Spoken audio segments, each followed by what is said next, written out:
Sono 15.190 i casi attualmente positivi al Covid a Padova sui 96.356 complessivi in tutta la regione. I nuovi positivi 1.563 su 8.438 in Veneto.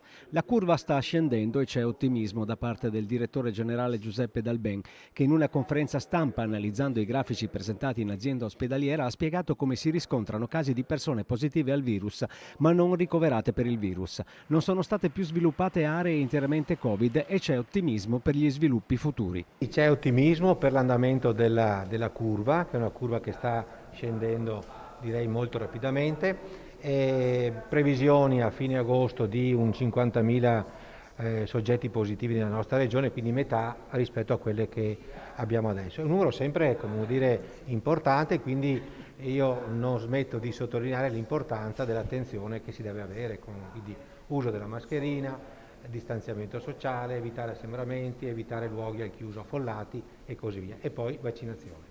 Gli altri virus tuttavia stanno impegnando i sanitari per la presa in carico e per i pazienti ricoverati. West Nile, Toscana e vaiolo delle scimmie sono un problema principalmente per gli anziani. Accanto al coronavirus ci sono anche questi altri virus, West Nile, Toscana, il virus del vaiolo delle scimmie. In totale stiamo seguendo circa una ventina di persone, attualmente sono 5-6 le persone appunto ricoverate, e quelle ricoverate sono per gran parte dovute al West Nile, uno per il Toscana virus, sono persone anziane che naturalmente hanno delle patologie a monte, là dove appunto arriva il virus può provocare appunto dei danni e quindi ricoveri in ospedale. Quindi anche qui attenzione a come ci si pone nell'ambiente esterno, l'uso dei repellenti, l'uso di abiti molto chiari, eccetera.